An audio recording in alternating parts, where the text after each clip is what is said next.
अस्सलाम वालेकुम।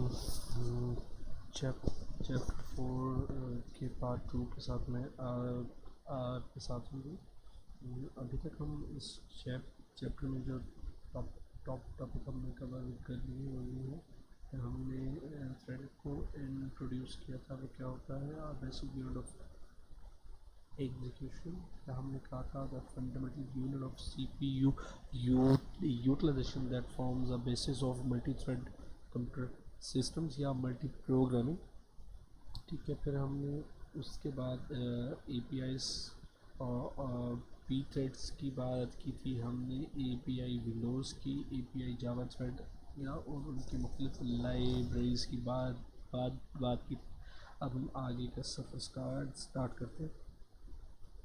Implicit threading क्या होती है? The growing in popularity as a number of thread increase program correctness more difficult with expert threading creation and management of threads done by compiler and यहाँ पे सिर्फ वो कहना ये चाह रहा है कि जैसे जैसे हम थ्रेड की को हम ज़्यादा से ज़्यादा यूज़ कर रहे हैं तो हमारी अब ज़्यादा पॉपुलेटेड होती आ रही है थ्रेड्स की वजह से। तो आजकल मॉडर्न प्रोग्रामिंग में हो ये रहा है कि हम यूज़र को लिमिटाइज कर देते हैं कि वो कुछ लिमिटेड नंबर ऑफ थ्रेड्स बनाएं। या आप इसे ऐसे देख लें कि आप लिमिटाइज कर रहे हैं एक प्रोसेस को कि वो 4 या 5 थ्रेड्स बना सके, लेकिन नंबर ऑफ थ्रेड्स को वो प्रोसेस कर सके। अगर किसी प्रोसेस को ज़्यादा थ्रेड्स की ज़रूरत है तो वो यूज़र की तरफ नहीं जाता है, बल्कि कंपाइलर जो होता है वो ही उसे रन टाइम पे मुख्तलिफ लाइब्रेरीज़ को यूज़ करते हुए उन्हें क्रिएट और डिलीट करता है और उन्हें वो मैनेज करता है। ठीक, इसके लिए हमें तीन चीज़ें मिलती हैं। पहली है कि थ्रेड पूल। जो भी थ्रेड्स बनते हैं हम उन्हें पूल में देते हैं, क्योंकि आजकल हम मल्टी प्रोग्रामिंग और मल्टी टास्किंग की बात कर रहे हैं तो बहुत सारे ऐसे थ्रेड्स हो सकते हैं जो एक प्रोसेस के बजाय बल्कि मल्टीपल प्रोसेस के लिए यूज़फुल हो, तो वहाँ पे उन्हें यूज़ किया जा सकता है। एक थ्रेड एक प्रोसेस के बजाय मल्टीपल थ्रेड्स की एग्जीक्यूशन में काम आ जाता है। ठीक है, ओपन और ग्रैंड सेट। ठीक है, हम डिटेल के साथ देख रहे हैं। थ्रेड पूल क्या होते हैं? Create number of thread in a pool where they will work. ठीक है, क्योंकि आप एक पूल बना दिया, ये सेम वैसे कंसेप्ट है जो कि हमने शेयर्ड मेमोरी में देखा था कि वहाँ एक शेयर्ड मेमोरी होती थी जहाँ पे मुख्तलिफ प्रोसेसेस अपने मैसेजेस फ्लोट कर दिया करते थे। यहाँ पे क्या होगा, एक शेयर्ड मेमोरी है जहाँ पे मल्टीपल थ्रेड्स को जनरेट करके रख दिया जाएगा और जिन जिन प्रोसेसेस को उन थ्रेड्स की ज़रूरत होगी वो उन्हें ईज़िली वहाँ से एक्सेस कर सकेंगे। अब इसका फ़ायदा क्या होता है? इससे हमारा सिस्टम काफ़ी फास्ट हो जाता है। ज़्यादा थ्रेड्स ना बनने की वजह से हमारे सिस्टम पे बर्डन नहीं करता, जिससे हमारा सिस्टम काफ़ी लाइट हो जाता है। ठीक है, और उसका साइज़ कम होता है। अगर हमारे पास टास्क ज़्यादा है तो हम पूल का साइज़ बढ़ा या कम भी कर सकते हैं। ठीक है, इससे होता ये है कि हमें जो हमारे थ्रेड्स हैं हम उन्हें इस लिहाज से बनाते हैं कि वो मल्टीपल टास्क परफॉर्म कर सकें।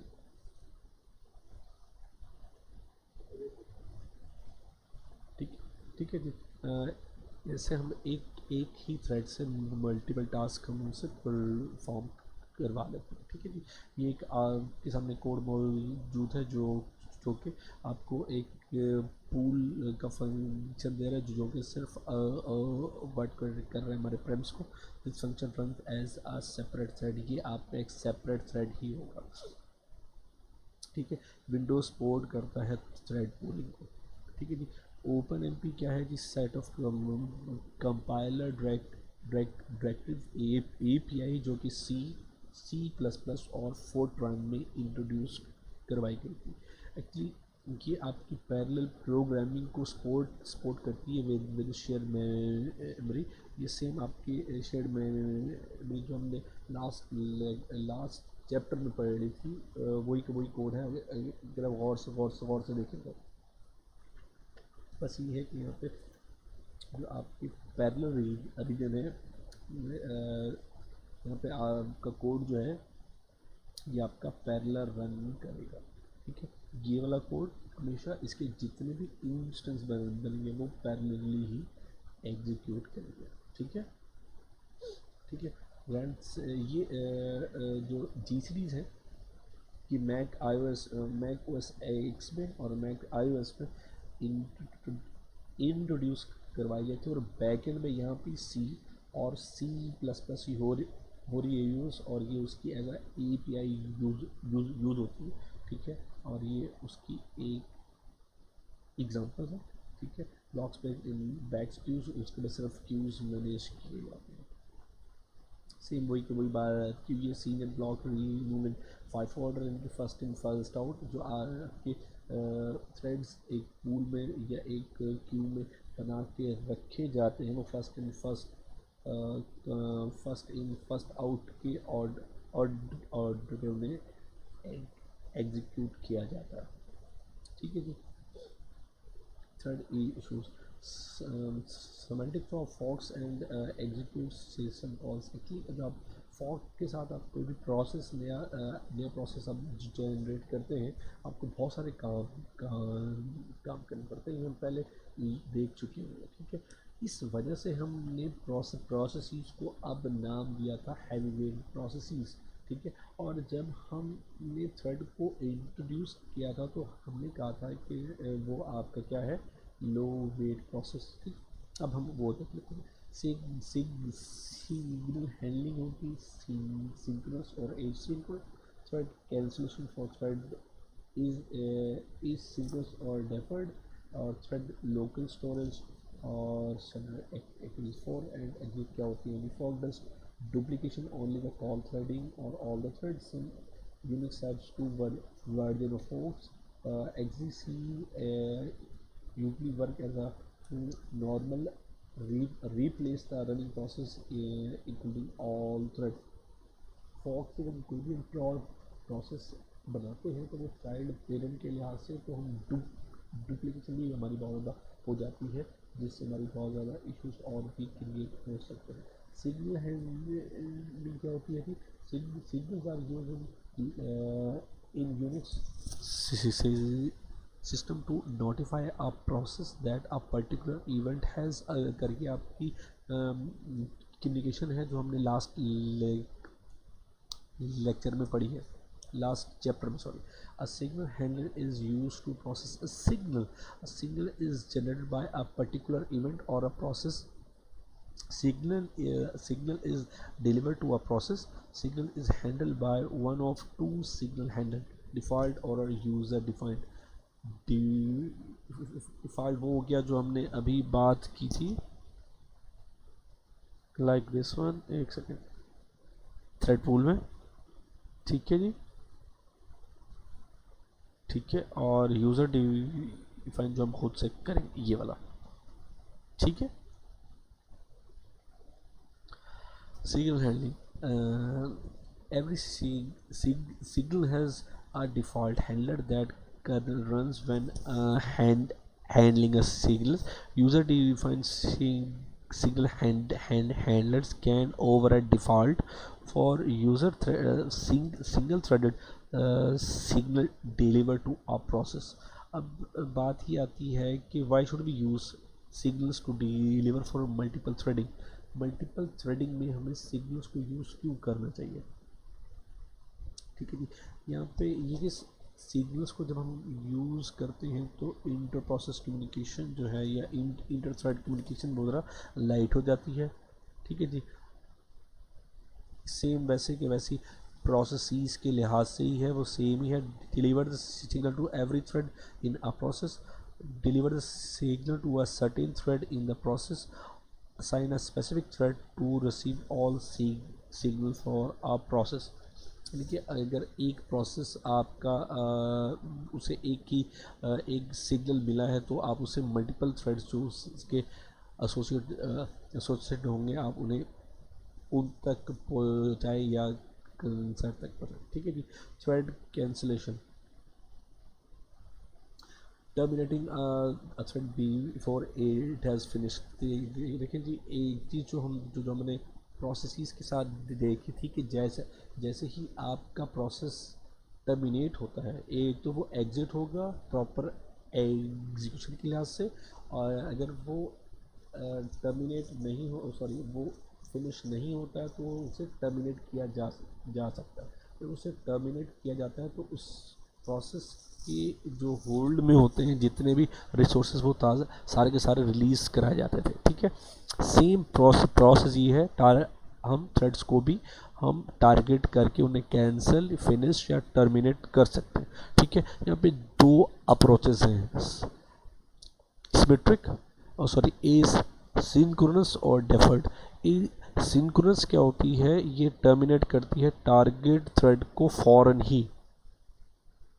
वो कोई भी प्रोसेस है, हमारा प्रायोरिटी प्रोसेस है, एग्जीक्यूशन में है, वेटिंग में है, इनपुट आउटपुट बाउंड में है, बगैर किसी वेट के हम उसे फ़ौरन से किल कर देते हैं। ठीक है, डेफर्ड क्या होता है, allow the target thread to periodically check if it should be cancelled. यानी कि यहाँ पे सिर्फ हम ये एक ऑप्शन दे देते हैं कि अगर कोई ऐसी सिचुएशन में है वो थ्रेड कि जो प्रोड्यूसर है या वो किसी एक प्रायोरिटी प्रोसेस के साथ एसोसिएटेड है तो वो उसे कैंसिल किया जाए कि ना किया जाए।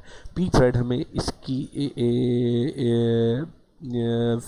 फैसिलिटी देती है और उसका कोड यहाँ पे मौजूद है। अच्छा जी, थ्रेड कैंसिलेशन के लिहाज से ये आपको एक टेबल दिया गया है जो आपको डिटेल में समझा देगा। मोड अगर उसका ऑफ है और इसका स्टेट डिसेबल है तो आप उसकी टाइप कोई भी नहीं है, डेफर्ड है। ठीक है, और आपने उससे अनेबल कर दिया तो वो डेफर्ड ही होगा।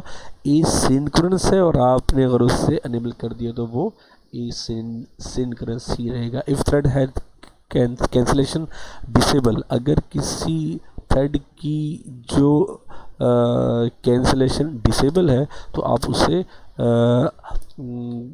उस थ्रेड को आप किल नहीं कर सकते हैं।